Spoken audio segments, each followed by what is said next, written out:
Agora, Luiz, uma das coisas que a gente ouve muito sobre geração Y, ou sobre jovens em geral, é essa pressa de obter avanço, progresso profissional, ou mudei de patamar de vida, ou se alguém está há 30 anos no trabalho, certamente já passou por isso, né? Teve uma abertura de cargo e o meu colega que foi alçado ao cargo que eu desejava, enfim, tem um acúmulo também de insatisfações, frustrações, ou eu não estou avançando tanto quanto eu queria. Nesses casos, como é que a empresa lida? E aí, se o sujeito encontra uma oportunidade diferente? Boa pergunta. Nós temos um processo na empresa chamado Candidate-se, onde os jovens, a maioria jovens, se candidatam para cargos, para oportunidades que nós temos lá. Eu poderia te resumir com um outro exemplo. Um exemplo que eu vou te dar. Recentemente, 2 jovens em momentos diferentes conversaram comigo, um mais maduro, outro mais jovem, conversaram comigo em momentos diferentes e disseram para mim, dividiram comigo a experiência deles. Eles passaram por vários processos de candidatos já e não foram selecionados para nenhum. E eles elogiaram muito o nosso processo imparcial. Os dois tiveram um comportamento homogêneo quando a posição deles foi: o mais importante é saber, nós temos as nossas oportunidades, mas eu fico feliz de perceber que no processo que eu participava, onde nós fazemos dinâmicas de grupo, as pessoas que foram selecionadas realmente eram pessoas que eu percebi que estavam em melhores condições do que eu.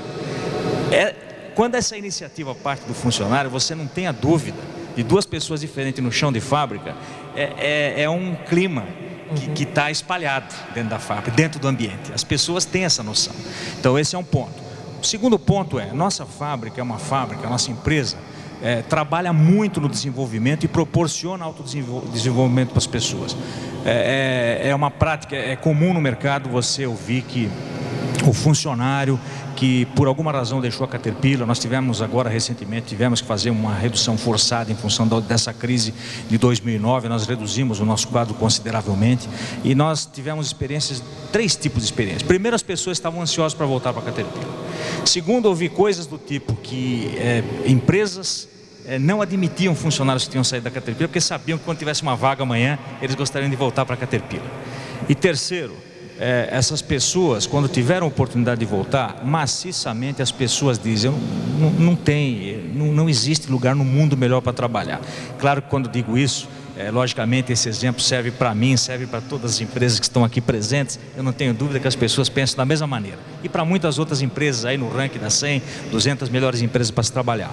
Mas então eu diria para você que não tem essa preocupação de nós desenvolvemos as pessoas e as pessoas querem ficar na empresa. É uma coisa natural. Essa questão do crescimento que você colocou, existe esse ponto, mas eu acho que aí cai naquilo que eu citei agora há pouco.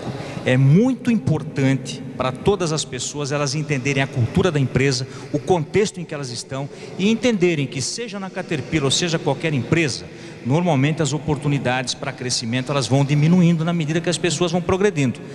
Eu acho que a questão está em você proporcionar um ambiente onde você proporcione o crescimento para as pessoas na medida que elas ocorram de forma imparcial, mas ao mesmo tempo esse ambiente é um ambiente onde as pessoas elas aceitem, pelo fato de ser um bom ambiente em todos os aspectos, elas aceitem ficar lá por mais tempo na posição que estão.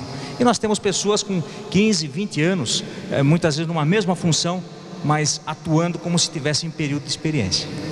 Eu queria só complementar, porque eu acho que o Luiz abordou a questão fundamental. O exemplo que o Luiz acabou de dar é o que eu chamo do dilema do funil. E o dilema do funil faz parte da vida das empresas, ou seja, à medida que as pessoas progridem, você vai encontrar um afunilamento natural da sua carreira. A melhor maneira de tratar isso, na minha experiência, é falar abertamente sobre esta questão. É trabalhar com a maior transparência possível em torno do dilema. Porque eu pessoalmente, uma das coisas que mais me irrita em entrevista é quando você faz aquela pergunta clássica de onde você quer estar daqui 10 anos, coisa que eu já não pergunto mais, né? Porque acho que é uma pergunta que não te agrega muito valor, e você recebe sempre a resposta, na maioria das vezes é difícil receber uma resposta mais criativa. O cara fala: não, eu quero estar no seu lugar, né? Estar no meu lugar é uma aspiração legítima, né? Mas para estar no meu lugar, você compreendeu a trajetória, não a minha em particular, mas a trajetória das outras 1.100 pessoas que trabalham na minha organização, porque é fundamental que isto fique transparente no momento em que você olha para as oportunidades de encarreiramento e tenha noção de que o fenômeno do funil mais cedo ou mais tarde vai te pegar. Se você tratar isso com transparência, as pessoas aceitarão, desde que seus processos sejam imparciais, levem a um senso de justiça em relação à ocupação das oportunidades pelas pessoas mais competentes, técnica, emocional e profissionalmente, né? Desde que você trate isso de forma transparente, você vai conseguir de alguma forma administrar o dilema do funil. Se você não tratar essa questão de forma transparente, as pessoas vão sempre olhar para isso como sendo uma deficiência da companhia. Ou seja, você não está proporcionando as oportunidades de desenvolvimento adequadas e é por isso que eu nunca chego lá, né? E aí você cria uma relação que começa a ficar tumultuada porque não foi adequadamente tratada sob o ponto de vista da transparência. Mas isso não elimina o descontentamento, né? Não existe, na minha opinião, uma estrutura profissional onde você tenha 100% de contentamento. Isto é o que a gente busca, mas não é factível. Mas diminui muito o descontentamento, a transparência em relação a este dilema e outros dilemas de recursos humanos, típicos, clássicos. Por que eu invisto mais em fulano e menos em Beltrano? Por que eu avaliei a pessoa A com um potencial maior do que a pessoa B, maior do que a pessoa C? Todos esses dilemas de recursos humanos, na minha opinião, eles precisam ser tratados com o maior grau de transparência possível, porque você não elimina totalmente o descontentamento, mas você coloca as pessoas num nível de compreensão a respeito desse dilema, onde as decisões tomadas em relação a elas ganham uma racionalidade que diminui muito o nível de descontentamento dentro das empresas.